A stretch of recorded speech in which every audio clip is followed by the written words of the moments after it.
now, and just about an hour ago, all those lanes were reopened. You can see that right now things are moving pretty quickly, but it has been a long and painful day for drivers and loved ones. Again, the Navy confirming for us that some of those motorcycle riders involved in the crash were members of the Navy. This is what the 5 freeway southbound looked like just after 3 a.m. Debris everywhere, and the CHP trying to sort through it. Officers tell us this Jeep slammed into the guardrail and veered back into traffic where it was struck by a Sprinter van. The van flipped over, and then the worst part, 4 motorcycle riders hit the tangled mess. 3 of those bikers died. That's very sad. It's very sad, but I mean, what can you do, right? Art Hato owns the first gas station drivers on I-5 South see after they passed through Camp Pendleton. I am the first gas station after 30 miles. But with traffic at a standstill, not many drivers made it that far. Chris Herring's normally quick drive from Dana Point to his dental office in Vista turned into an hours-long ordeal. Came to a stop, kind of stuck in that area where you can't go anywhere and you're trapped, and ended up being a 5-hour commute. Herring said some frustrated drivers took matters into their own hands. Yeah, there was people, getting out of their car, parking their car, and then there were some people that were even going the opposite way on the shoulder. No patience whatsoever. Some traffic was rerouted through Camp Pendleton. Others just sat in the pileup, thankful they weren't involved in the terrible crash. And now back out here live, you can see finally, after more than 12 hours, the 5 freeway going south is moving along at a pretty good clip. The CHP tells me the 2 people in the Jeep suffered life-threatening injuries. 3 of the 4 motorcycle drivers died, and 2 people in the Sprinter van have injuries. Those injuries described as moderate. No word at this hour whether alcohol or perhaps a mechanical failure contributed to this crash. Reporting live along I-5 near Camp Pendleton, Allison Ash, NBC7. All right. So it appears from the first thing that we saw, it appears that the 3 motorcyclists were killed. The crash was reported shortly after 3 a.m. on the southbound side of the freeway near Las Vegas Road, north of Oceanside, California. So that's next, pretty close to the Marine base Camp Pendleton there. Those of us who served in San Diego know this area very well, up the I-5, and right before you're going to be like heading up to Los Angeles. You'll be passing, especially if you're coming from San Diego, you'll be passing Oceanside. You'll be passing Camp Pendleton, and then you've got this long haul that's really kind of isolated that goes up to past the nuclear power plant, San Jose, I believe is what it's called, if I can remember that there. And so, according to the California Highway Patrol's online incident log, a Jeep Wrangler veered off the highway for unknown reason, struck a guardrail, and became disabled, according to CHP officer Hunter Gerber. Previous news reports identified the Jeep as a military vehicle, but Gerber said it was not affiliated with the military. And we just saw a picture of it. It didn't look like a military vehicle to me. While the vehicle was disabled, the Mercedes-Benz van crashed and overturned. The 4 motorcyclists then crashed into the van, and that's when the fire began. The 3 of the 4 motorcyclists died. I don't know what happened. This thing just took over. Okay, here we go. Okay, here we're back. 3 of the motorcyclists died after seeing, Gerber said. As the motorcycle was crashed into the van, of course, and this is something that I know from experience, most of the time you see a motorcycle crash, a big crash like that, what you're going to always see is a fire, and that's because those gas tanks explode. The driver and passenger of the Jeep Wrangler were taken to the hospital with life-threatening injuries, and the driver and the passenger of the van were hospitalized with moderate injuries. The motorcyclist was transported to a hospital with major non-life-threatening injuries, but they were major, and could have been compound fractures or anything. A SIG alert was issued around 4 a.m. and traffic remained completely stopped for hours, as we saw in the video. Traffic began backing up. Of course, we saw that in the video. So this was horrible in terms of the traffic and all that stuff. At one point, a woman got out of her GMC Yukon and handed out potato chips to people that were stuck in the traffic, drawing weary thank yous from drivers and passengers. Other people made illegal U-turns on the freeway and crossed over the median to get to the northbound side of the freeway. Others just remained in their vehicles with their doors cracked open as the heat rose in the morning gridlock. So this was just a remarkably horrible tragedy, Lavish, and this is we've seen this kind of thing before. My motorcycle club has lived through it, and we don't know yet. We don't know whether alcohol was involved or that sort of thing. But I can tell you, it's just absolutely devastating. You know what I mean, Lavish? You there with me? No, I'm here, man. Yeah, it's devastating, and it's a hard hit. It's a hard blow for the club as well. Seeing that these individuals was headed to their club's annual in California, to celebrate, and for the club to get that news about their members. Did you? I'm sure you did. 3 of them being sailors. Two of them were sailors. Okay. I thought it was 4. Okay, 2 of them sailors, and leaving out. I mean, just all together, just the individuals as a whole, just being human. Anytime we get on these motorcycles, it's a thought to have, knowing that you might not make it back home. We're not really realizing or hoping that it's us to crash, but hey, man, every time we get on these motorcycles, man, we're taking a risk and we're taking a chance to not make it back home to our families, and that's something that we kind of sign up for, but we don't often think about it when we get on these bikes and take off. When you say sign up for it, the mighty Rare Breed Motorcycle Club Nation, I was around when they got started out in California 35 years ago. I was around, and they came to the motorcycling with this, they were a fiery brand, full of pride, hard riding mofos. They have established chapters across the United States from coast to coast, like my motorcycle club has. And those cats will get on their motorcycles. They ride, they race. They ride, they race, they talk noise, and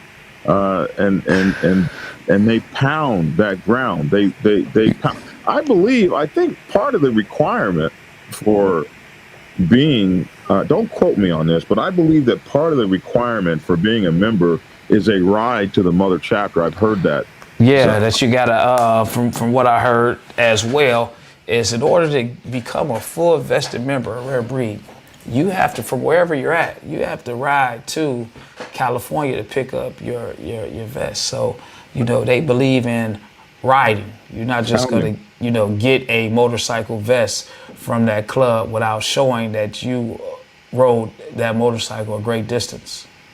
Yeah, and it's always been like that with them. And they've always had they've always had the style and flair. Like, their parties are epic parties. Man, their parties are super huge, man. Listen, man, their parties are like concerts for the bikers. Yes. They have concerts at the party. So yeah, they've and then they all they have I think all of them have to ride Harleys or something like that. No, it's a Harley. Yeah, it's a Harley Davidson club. So every member that's in that club got a Harley Davidson. Yeah, they have to ride them raggedy ass Harleys, and no. They have to ride those fine auto. They have to ride those fine Harley Davidsons. Yes. But here's something that one of the brothers wrote and put on his Facebook post. He said, "Never forget these breeds, y'all. Never forget none of my fallen brothers. These three died doing what we do, Right. and that's riding motorcycles and loving each other. You heard me, Big Will, and show me. Three great brothers, fathers, husbands, and our friends. They will truly be missed. Everyone ride safe, Rare Breed. Love and thank y'all for all y'all's prayers, calls, texts, and support over the last 35 years. Respect. This was from Floyd Trammell, who put this on his site about 21 hours ago. So we listen when this happened to our club, and you know, you always read this, and it's always every club, every other club. It's when this happens, it blows you away. You're not ready for the horror. First of all, nobody wants to get that phone call. No. No one wants to get that phone call, man. Like I say, especially when you got these members that's excited to get down to fellowship with their other club members at their annual. No one wants to get that type of news about their club members. No. And then some of the things, some of the details that are always so horrible about this, like I didn't realize it happened so often. I didn't realize it happened to so many clubs. I didn't realize that almost every one of these things is a fiery thing. Yeah, it burned up my club brothers. That wreck club burned up my club brothers and sisters. And so you realize, well, wait a minute. I'm sitting on a 5-gallon or more bomb that's sitting right between my legs. And when you have those collisions, the first thing that goes is that tank erupts, and then there's fire all over the place. And yeah, I mean, it's just all bad. Yeah, I mean, it's just all bad, man. And then we speak on, you know, the motorcycle family, but then we also have to think about those bikers got real life families, their brothers, their sisters, their fathers, and they got people that love them a little different than the biker community, man. And to know that, you know, your loved one just lost his life doing what he loves to do and is not coming back home, and you seeing them walk out the house or, you know, ride out the driveway going down the street will be the last time. You know, that draws some type of mental effect on the relatives and the family. You know, some of them, they look at it as he died doing you know, or they died doing what they love to do. And then some family members, it leaves a bad taste in their mouth, and they tend to dislike motorcycles because they feel like that motorcycle accident took their loved one away from them. Yeah. Oh. And a lot of times you will see the family will turn. Correct. At the funeral or whatever the case. They might not want you there or whatever the case may be. I've seen this. Yeah, I've seen that happen as well, where you have, you know, us club members, and we're a family amongst ourselves, but we've seen their real everyday family, you know, request motorcycles not to be at the funeral, no colors to be worn at the funeral. I mean, everybody deal with things a little different, you know. Some people have history with their family with these motorcycles. That's always on the bad, and we just don't know about it. So everybody has their reasons for not wanting motorcycles at the funerals. These motorcycles have destroyed homes, and death is another way to destroy a home. Yeah. Oh my gosh. Yes, absolutely. So, you know, I always advise clubs, you know, funerals are for the family. So we have to always respect the wishes of the family. And sometimes, a lot of times families realize that, you know, for some of us, families lose us to these clubs. And so, they do. And that's why some of them despise these motorcycle clubs. And then they lost us to the club, and then a family member is now gone. It's the club's fault, and you will see sometimes all kinds of backlash towards the club, and then the club can be excluded. But we love these people like our brothers. They are our family. They are our extended family, So it can be really difficult. We hope for the best, but we have to always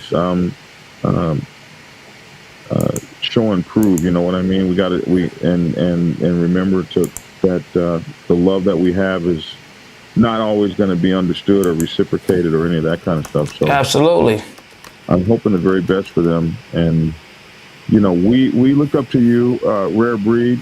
We see you guys, man, and we watch your contributions to this motorcycle community. culture. Yeah. And we respect you guys for what you do, and we are definitely. I know my show and Lavish T Williams show. We absolutely anything we can do. If we have to put up GoFundMe's or anything like that, it's just done. Just make a phone call, and it's going to happen.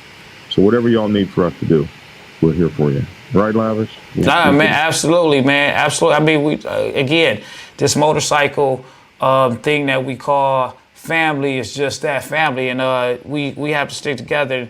And it's amazing how in this motorcycle world, man, how close we are with people that we barely even know. It's like we barely even know them, but we know them so much, so well. Yeah, absolutely. I'm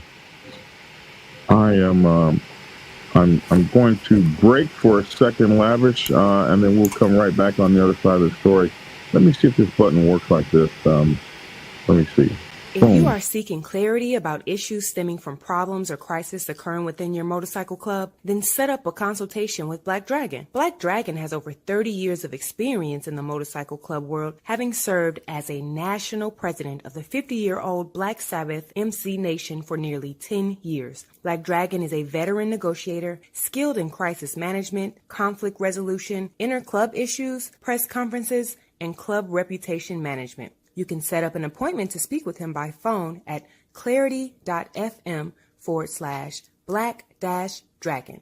Get the clarity you deserve to help make your MC the best place it can possibly be. Wow, man, that actually worked. I can't believe it.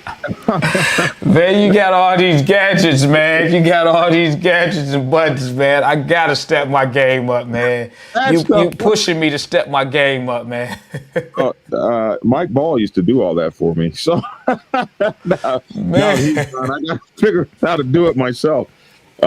Check it out, Lavish. So tell us about you, man, and glad you're around, man. Man, I try to be around, man. I think that lately in the last year and a half, man, I've been circling this motorcycle world a little more in a different way with this camera.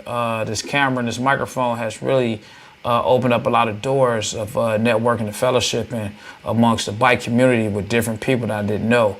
A lot of times we kind of get closed in with just the routine clubs that we're used to dealing with, and not realizing how many other individuals and clubs are out there. Then talking to them is pretty dope. So I've been doing that lately, man, and it's like the doors, man, have really been opening, and people been reaching out to me, and I've been loving doing this stuff, just talking to different people and being invited out to these parties and these clubs and having a one-on-one with them. And no, you got to tell us who you are. You're Lavish T Williams from the Lavish T Williams Show out there in Detroit, Michigan. Detroit, the Motor City. Every woman I've ever met out there will cut your ass in a heartbeat, man. Them Motor City girls ain't playing. No, you can't mess around with them, man. You know, they ain't no joke, but they the most lovable people. You just don't play with them. Just don't play with them. Don't cross them, whatever you do. Don't cross them, man. But you know, Lavish T Williams. I'm a self-employed business owner. Own Lavish Towing, towing a recovery company, but I also own a car wash and detail center. So things automotive, I'm pretty much almost there. Except for the mechanical work, I don't do that. I ran for political office in Detroit for police commissioner. No, I'm not a police officer. Never been a police officer. But you wanted to be in charge of their ass. That's well, it's oversight. It's oversight of the police department, because a lot of times we have so many officers that abuse and use their powers in the wrong way. And we have a lot of citizens out here that's less fortunate than others, and they don't know their rights and they don't know their laws. They don't know the So rules. you ran for police commissioner. How'd you do? I lost. Hey, a lot of people lose the first time, right? Yeah, a lot of people, lose, and it was my first time running a municipal election, and I was running against a heavy hitter, who's been out here and ran in different elections. So I'm gonna do it again, but it's just oversight, police oversight, and just like Retro said, shout out to him. We gotta hold a lot of police officers in the department accountable, and break up the monopoly that they got down there. So the job of that was just to do just that, be the voice for the people. And a lot of the people in my community, in my neighborhood, my peers, they didn't even know what a police commissioner was. They didn't know the job of the police commissioner. What a police commissioner is. I've heard the title. I never knew what they did. Now let me, because we're on this platform, so I do want to say this: every city and every state, the description of a police commissioner varies and it's different. Some states, the police commissioners is the actual police officer. But here in Detroit, the police commissioner is a board. It's a board. And it's a commissioner for each district. And they talk about community things. They talk about the statistics, the crime statistics, and all of the data, the financial reports, and police discipline actions goes through the citizens. Okay. So yeah, that's something that I did, and then now I'm doing the whole podcasting thing, and I'm enjoying it to be able to sit down and talk about the journeys and learning new things about bikers and different clubs and how different cities and states function. So it's been wonderful, man. I've been enjoying it. I mean, they've been really taking a liking to me, and I've been, enjoying the time that I've been having with various clubs throughout the country. And now you saw the big biker bash there in Detroit. What is it? The Lavish Williams weekend or something? What's it called? Yeah, so that's the Lavish Biker Bash. Wow. Yeah, the Lavish Biker Bash. So the Lavish Biker Bash is just a big old motorcycle event. It originally started off as a car and bike show.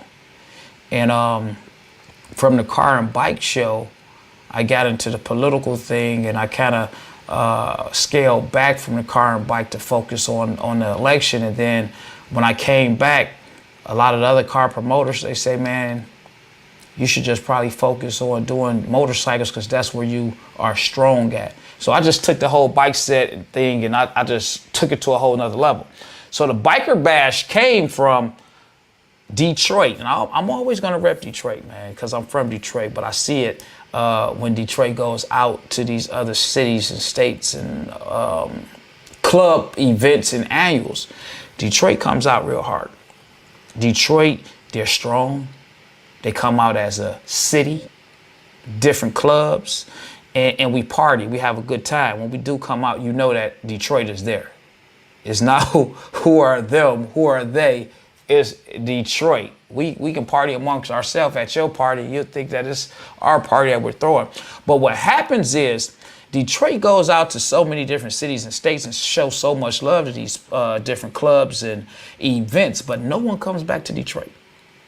No one comes to the Midwest. No one comes up and party with Detroit. And a lot of different people tried to do it, or they talked about doing it, and it didn't happen. So I said, well, you know what? I'm going to jump on the bandwagon and I'm going to do it. And that's what I did. With me going out to different cities and states and talking to different people and building the relationships. See, a lot of times people got to understand, too, it's not about just going to these parties and going to these events. You have to talk. You have to shake hands and communicate. They have to know that you're there. You can go to the Black Sabbath party, and Black Dragon would never know that you're there unless you go there and say, Black Dragon, hey, how you doing? I'm Lavish. I came out here to this party. When's your next one? I'm from Detroit. We have a party as well, blah, blah, blah. It's about building those relationships, man. You have to talk. And I think a lot of people, they don't talk. But me, I'm going to talk. So You're going to know that I'm there. So absolutely. So you have your own towing service. You ran for office. Yeah. You're broadcasting over the biker stuff, and now trying your hand a little bit at the biker news aspect, as well as you've been a club member for how long? I've been a club member, same club, one club, Boogie Down Motorcycle Club, the Detroit chapter, which is the mother chapter. I've been there 18 years, man. I've been hanging around them a little longer than 18 years, but I actually joined 18 years ago this year. That's amazing, man. Yeah, this year.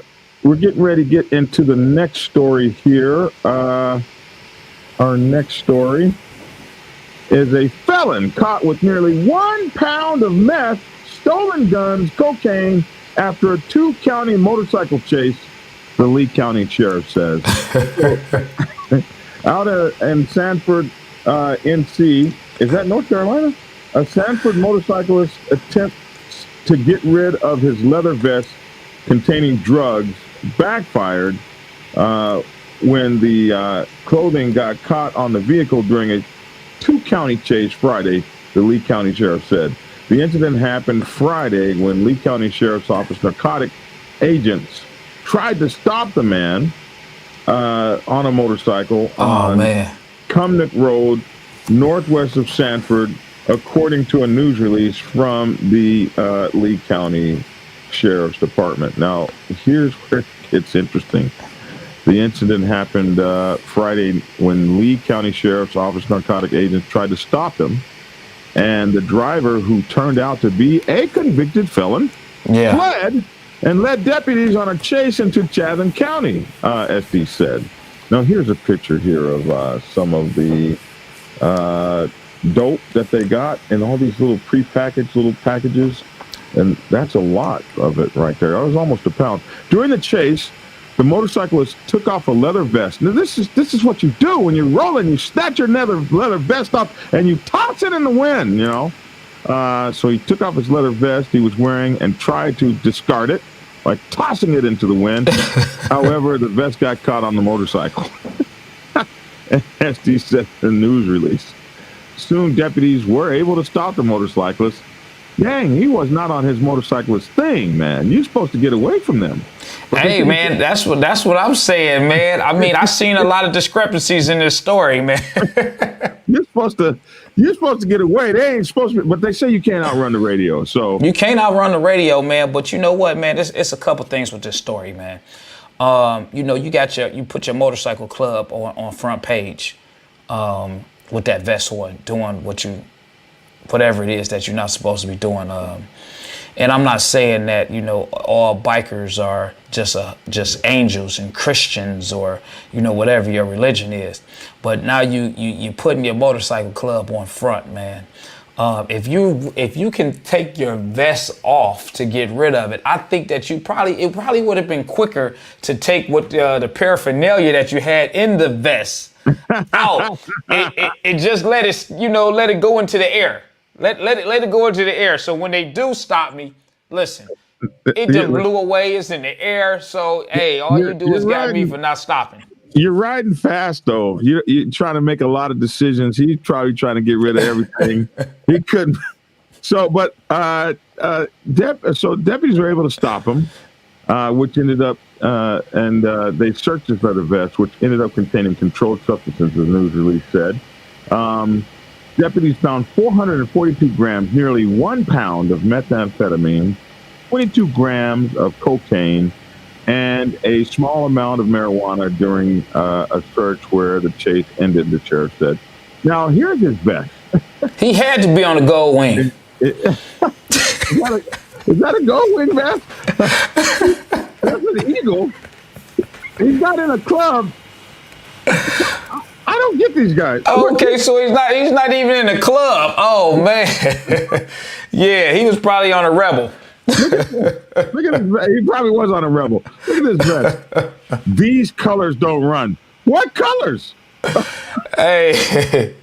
There's no colors not to run. Oh man, that's all bad right there, man. This is his colors. An eagle. That does look like the Goldwing Eagle. This is where these guys, this is what they make all of us motorcycle club guys look bad. These colors don't run. It should be these colors get caught. Yeah, they definitely get caught. Like I say, whatever little motorcycle he was riding, it just didn't have enough power to get away. You know, it's supposed to be left, right, left, right. You know, that's right. That's right. That's what it's supposed to be. So anyway, the poor guy, he was in a vest and everything, all right, and these colors don't run. That cracks me up. But anyway, then because of the evidence seized in the traffic stop, investigators obtained now a search warrant for his house on Darrell Rample Street in Sanford, the news release said. During the search, narcotic agents found 2 stolen guns and more cocaine. Oh man. Oh yeah. He got some legal problems. He got some legal problems coming his way. James Christopher Collins, 54 of Sanford, was held without bond on 10 charges, according to the news release: trafficking methamphetamine by transport, trafficking methamphetamine by possession, possess with intent to sell and deliver Schedule II controlled substance, maintaining a vehicle for sale of controlled substances, felony possession of cocaine, felony flee to elude, possession of marijuana up to 5 ounces or 0.5 ounces, possession of drug paraphernalia, possession of a firearm by a felon, and 2 counts of possession of a stolen firearm. It sounds like you get like 20 years for this. So what's probably going to happen? A lot of those is wordplay. It's the same stuff. Right. It's wordplay. And they're going to take all of these and they're going to say, well, you know what? We're going to consolidate those and you got to throw this out. We're going to throw this out. But you're still going to get some time. They're just piling up wordplay. That's it. Wordplay. Collins was also cited for careless and reckless driving and speeding, the sheriff said. So, wow, man. Wow. Doing the most there, man. Yeah, definitely, man. Now his purpose and reasoning for speeding, who knows? Who knows? Who is this here? The MC show? Do we know this the MC show? Who is that? Somebody called the MC show just commented. Let me look this brother up. We might need to be promoting his channel. The MC show. The MC show. Let me check this out real quick. The MC show. I don't see the MC show. Is Retro, you still on there? Anyhow, I gotta get North Carolina to Detroit. Dragon, I'm notifying you to be in Detroit Labor Day weekends. Huh? I'm notifying you, Black Dragon, to be in Detroit, Michigan, Labor Day weekend for the Lavish Biker Bash with your books and your table. Come on now. I'm notifying you right now. Retro said he was coming. Well, I was looking up the MC show, and all of a sudden,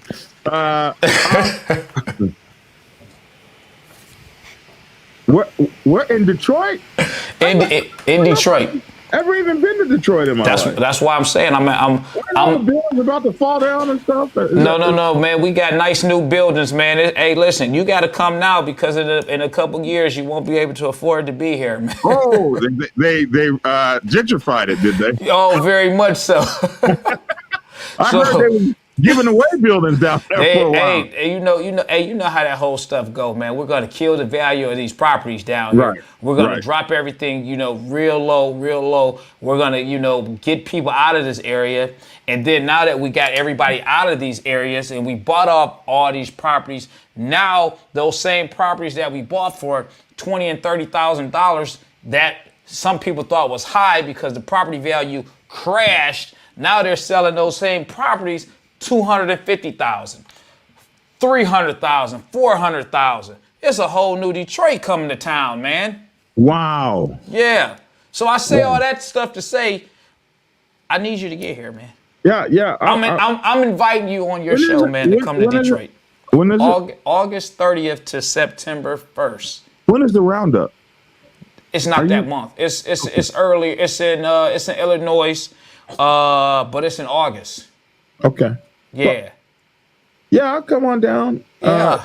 Send me some information and stuff. Absolutely. Maybe do this to me live. Yeah. See, I gotta hold you accountable.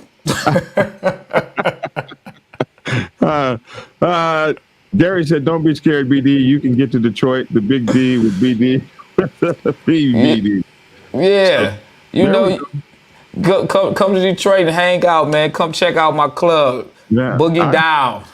I've dealt with a couple of Detroit girls down here, and they tough as nails. How much money they get you out of?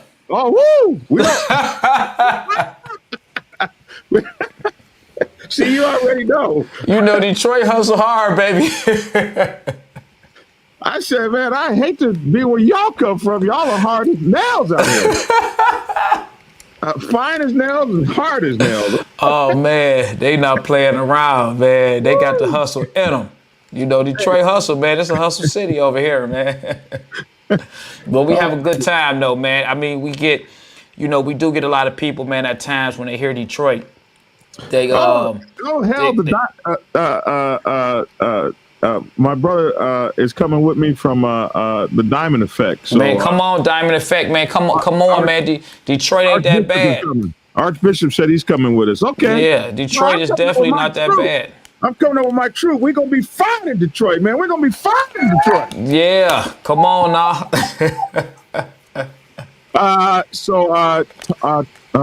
Tawny says, send out the information, please. Lady T and Lee Man will be pounding that way. Okay, so here's the thing, because I don't know how to put it up on this particular chat right here, but all of my information is all on my social media platforms, and everything that I have social media wise is all under the same name, Lavish T Williams. So you can go on Facebook, Instagram, TikTok, and I'm on there every day. I'm on the platforms. I respond to the DMs.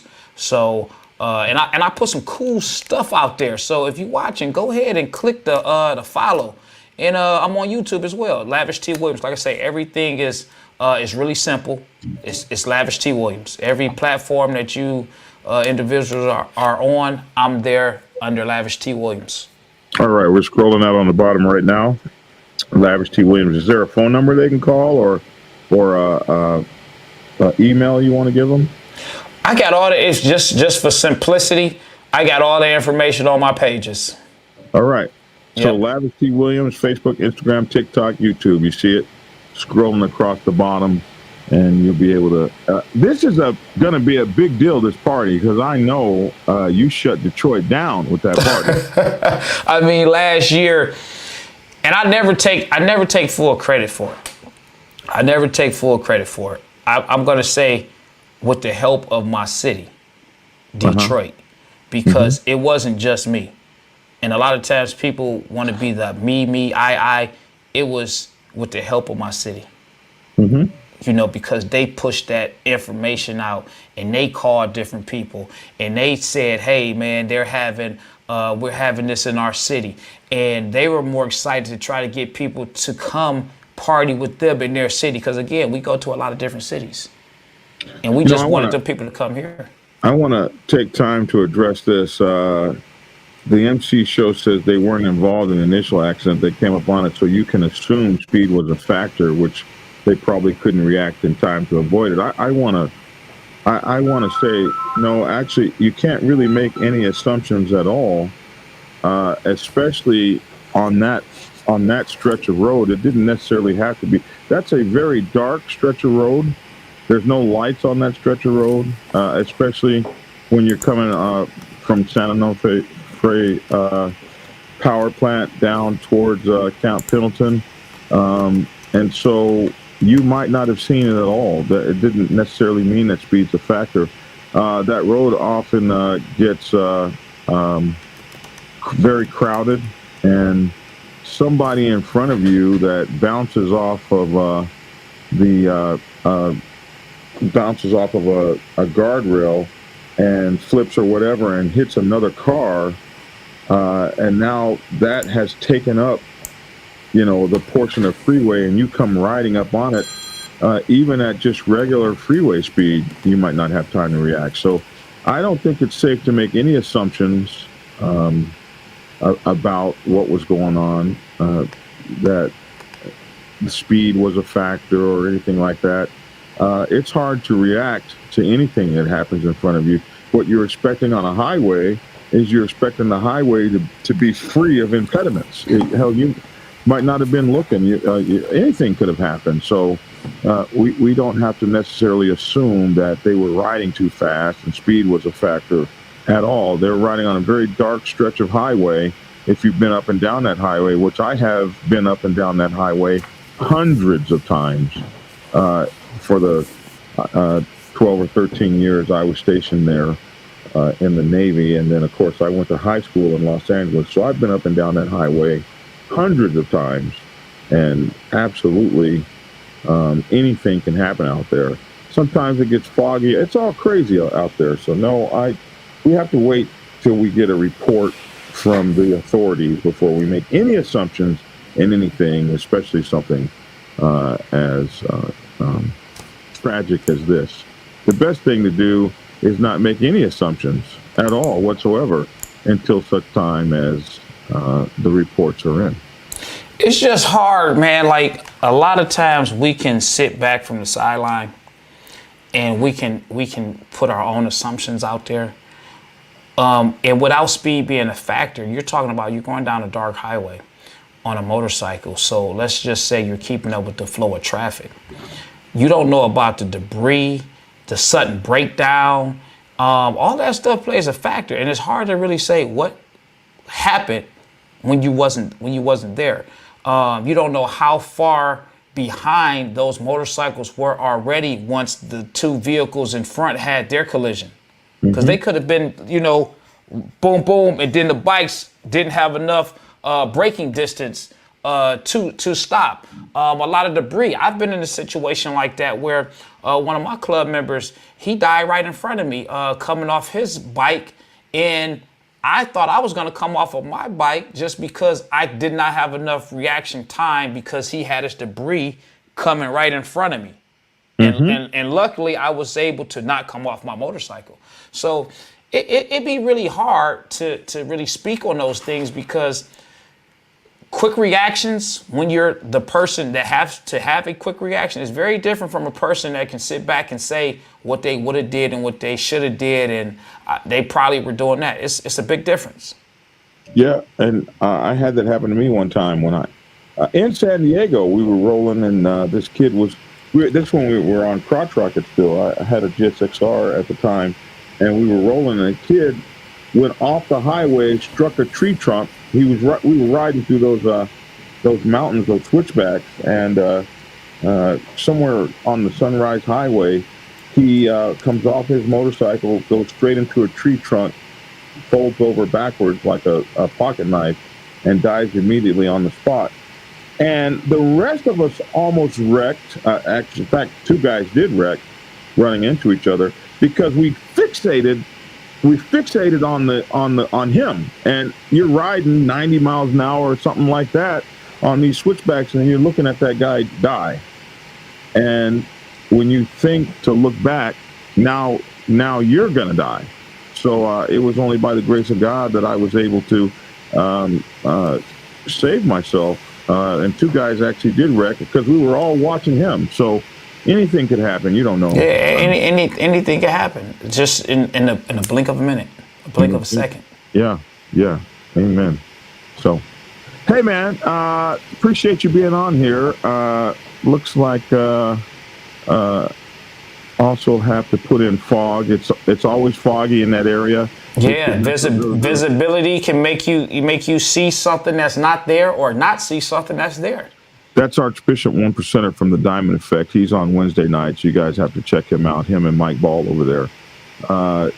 So it can be anything, man, anything. Haywire, you can say that again. Easy to be an armchair quarterback and say things you know little about. People are disrespecting for not even trying to make these men's brothers and family, not even taking them into account. Right, man. Or how it might make them feel So, yeah, we have to think about those. We have to be very, very, very cautious in how we speak and our assumptions and things like that, Right. When we're doing these sorts of things. They have this thing, man, where sometimes some things just don't need to be said. Right. Okay, man. Tomorrow, Tomorrow, we'll see what happens. Okay. yeah, absolutely. I appreciate you, man, and we'll be talking some more, and we're gonna have some fun doing some of this stuff. All right. No, absolutely, man. I want to tell all your followers and your subscribers, man, to bear with me as I get in formation and in suit with doing the show with you and everything, man. And I hope that they enjoy me. Yeah. You got a lot of times when you add something new or you change up something, when it's not familiar with a person, they're slow to take to it. We don't worry about that. We just put out good commentary. If they like it, they like it. If they don't, they don't. All right, now. Speaking of which, oh my God, man, we are all. This is crazy right here. We are almost at. Let me see, like Dragon by the TV here. Check this out, man. What we checking out? I'm almost at 200,000 subscribers right now. Oh man, that's wonderful. See. This is, here it is. Let me pull this up real quick for the folks. This is freaking crazy. Now, this is not anything I would ever have expected. Okay, so we're looking at 198,000 subscribers. Okay. We have about 199,000 subscribers tomorrow. So right now we're getting like 434 new subscribers every day. Man, that's wonderful. And we got, it says over here, 13,000 subscribers in the last 30 days, man. Man, Black Dragon, man, I got to tell you, man, congratulations and kudos to that, man. I see it. I see it. I see it. Hey, man, listen, man, I'm learning. I'm following in your footsteps, man. I'm trying to get up there myself, man. Come on with it. And then you definitely been doing the thing, man. You've been doing it, man. And then our new channel, MC Protocol 101, just went over 1,000 subscribers. Oh my God!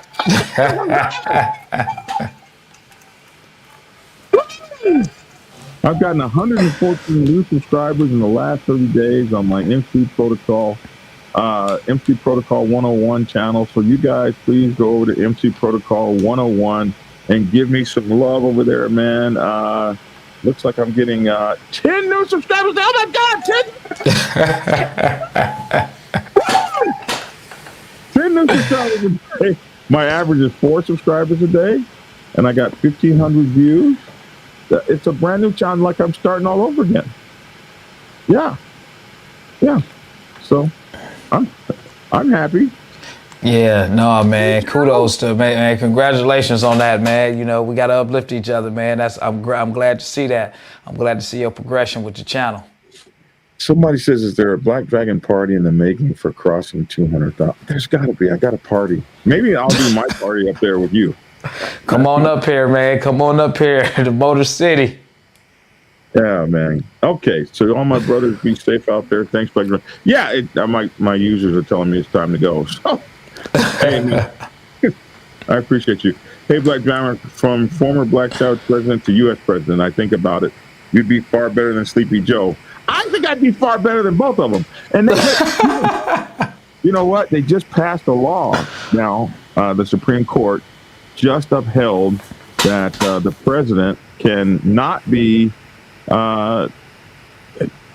has immunity for all actions that they make in their official capacity as president. They now have immunity from that. So the president can order your murder, Lavish, and you'll be the hell out of here, bro. It's not illegal. It's not illegal anymore. Man, if I was president, that means the president can do like Hitler did in his first day in office and just eliminate everybody that's against him. That's crazy, man. So yeah, bro, the president can no longer be held and he's immune for any official duty he makes. He can't be. That's cool. I am running for president. Listen, man, they make rules and they make laws to work for certain people in certain situations. I'm sure that there's a reason that we would never understand or know at this point in time on why that was made. It's always a hidden agenda. Hey, all I can do is the best I can do down here in the weeds. I'm not up there floating, so we still, whatever they do up there, like whoever can get away with what the hell does it mean to me, right? I still got to make it down here in these weeds with my hustle, my Detroit hustle, trying to stay alive for myself. Hey, man, we're out of here. What's up, Wolfheim? See you, Mikey Jones, man. I wish I saw you, but I will be coming back up that way to New York. I had such a great time when I was up there. Thank you, Forsaken, for bringing me up there. I'm actually making a documentary on Forsaken, so we will be checking that out soon.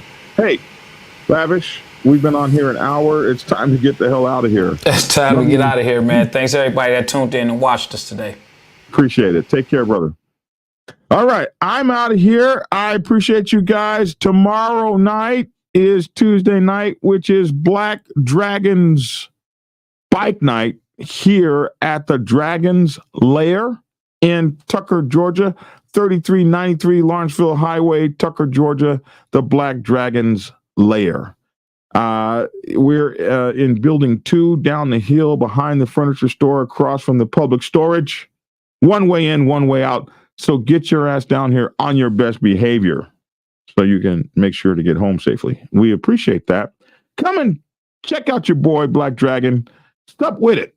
Come check us out here at the Dragon's Lair, 3393 Lawrenceville Highway, Tucker, Georgia. All my books are available at blackdragonsgear.com. All my books are there. My latest book is The Social Club's Bible.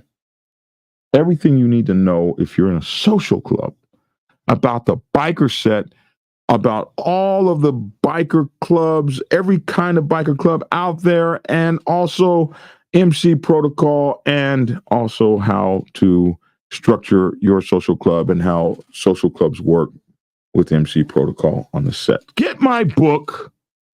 That's right. The Social Club's Bible. You'll be glad you did. I'm Black Dragon, and that's my 2 cents. I'd love to hear your 2 cents in the comment section below. Thanks for tuning in, and get skinny. Prepare yourself to take the helm as president of your mighty motorcycle club by delving into the pages of Black Dragon's newest book, The President's Bible, Chronicle 1, Principles of Motorcycle Club Leadership. There you will learn to advance your skills in applying the 14 scientific principles of leadership similar to those taught to officers in the United States Naval Service. Available in hardcover, paperback, and ebook. Get yours today on Amazon, Kindle, or order it at your local bookstore. Order your autographed copy from blackdragonsgear.com. Be the best motorcycle club president you can be. Get the book. Get Black Dragon's first book, The Prospect's Bible, to learn how to join a motorcycle club. It has been an Amazon #1 bestseller for the past 7 years and is required reading for over 3,000 motorcycle clubs worldwide. This book is a must-have for new people venturing onto the motorcycle club set. It will teach you how to prepare yourself for service to the motorcycle club nation and show you how to qualify a motorcycle club to be worthy of your service. Available on Amazon, Kindle, and for order at your local bookstore. Get your autographed copy at blackdragonsgear.com. Be the best motorcycle club prospect you can be. Get the book. It's definitely a big issue for you too. But I'm going to talk about the 99s for a minute. What's up, Mama Roll? I'm going to talk about the 99s for a minute and what our responsibilities are and what we need to think about. Because if you don't really know what's going on the set, you can find yourself in kind of a precarious predicament if you make the wrong kind of moves or do the wrong kind of things when this kind of stuff goes on. So, when you guys get into a war with one another, what should 99%ers do? Here's 10 things you should know. Thing number 1,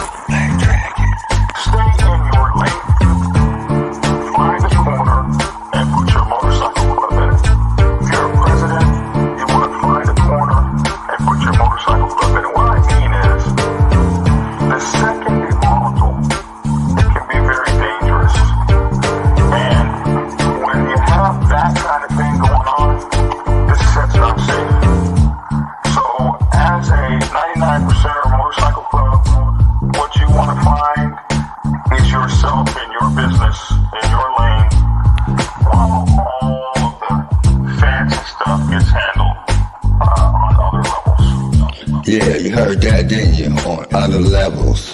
Tried to tell you suckers, Black Dragon is the man. The Black Dragon is the man. A real OG, bonafide, certified, a true MC. The biker boys, the biker boys. It's in the house, most definitely. Blow the whistle for Black Dragon, Biker TV. That's right, I said Biker TV. See, one day, young Dragon made his way out the Navy to become a prospect.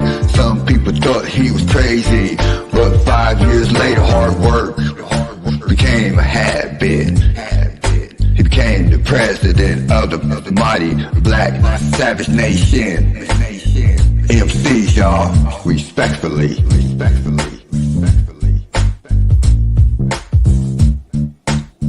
Black Dragon, Black Savage, MC. That's right, y'all. Give it a thumbs up. Black Dragon Biker TV at his best. Oh yeah, and don't forget to get his prospect Bible book. So proud of him. Man, he just don't know. He's a real legend. And y'all know it, and I know it. That's right, Black Dragon. That's right. Glad I met you, my friend. Black Dragon, I'm the Midnight Ghost Rider. Dub V, y'all. Love you, Black Dragon. Peace. And get skinny. Like and share. Goodbye.